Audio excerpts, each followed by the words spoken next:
voyez du cinéma alors que le mardi avec Mathieu, on parle de littérature. Où est le problème, Mathieu?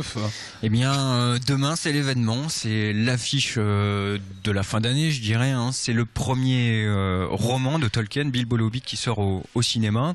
Alors, c'est un livre qu'il a écrit en 1937. Hein. Il a été conçu au départ comme un conte, puisqu'il l'a écrit pour ses jeunes enfants. Alors, Bilbo le Hobbit, c'est quoi, ou plutôt c'est qui?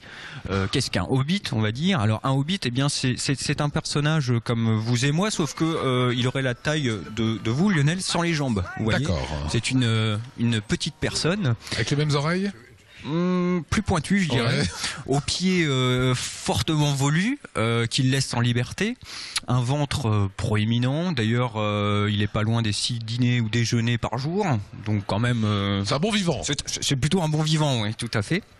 Toujours habillé de couleurs vives et surtout, ce qui est essentiel, c'est que c'est une personne qui déteste les aventures hors de chez lui. Alors je rappelle que vous êtes libraire. Est-ce que le bouquin marche? Le film c'est ce soir à minuit. Forcément ça va faire un carton. Est-ce que le bouquin se vend? C'est un bouquin, je dirais, qu'on ne vend même pas nous en tant que libraire. Vous voyez, il marche tout seul. Voilà, c'est un livre, on le pose sur une table et on remonte les piles petit à petit, quoi.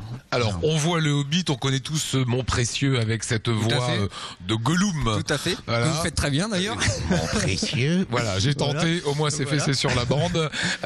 Comment vous expliquez l'engouement des Alsaciens pour ces histoires? Ça nous ramène à rien finalement, c'est pas notre histoire, c'est un univers totalement imaginaire, c'est des personnages qui ne nous ressemblent pas. Ouais, tout à fait. Alors je dirais quand même que en Alsace on vit bien. Donc il y a quand même quelque chose de l'ordre un petit peu de la gastronomie qui est quand même souvent rappelé dans le livre et qui peut plaire à certains Alsaciens. Après il y a aussi tout simplement, on va dire, le conte en lui-même. En Alsace, c'est vrai qu'on est quand même très friand de ce genre d'écriture.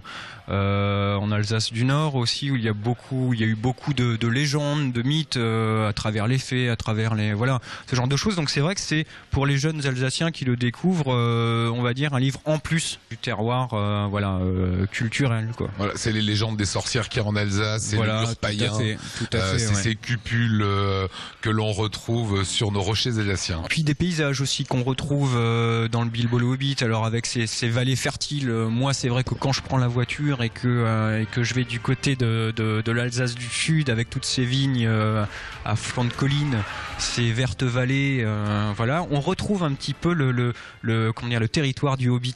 L'univers tolkienien, quoi. Voilà, tout à fait, dans l'imaginaire. Voilà. Est-ce que vous irez voir le film ce soir à partir de minuit?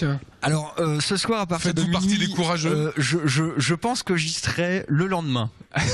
Je pense que j'y serai le lendemain. Je suis un fan, mais à minuit, je pense que je dormirai. Voilà, si on peut juste dézoomer de ce côté-ci. Voilà, une petite question, Maxime. Est-ce que ce soir à minuit, tu y seras? Ce soir à minuit, j'y serai. On vous l'avait dit que c'était un vrai passionné. Et ben voilà, on termine avec un vrai sourire cette édition de C'est vous sur 20.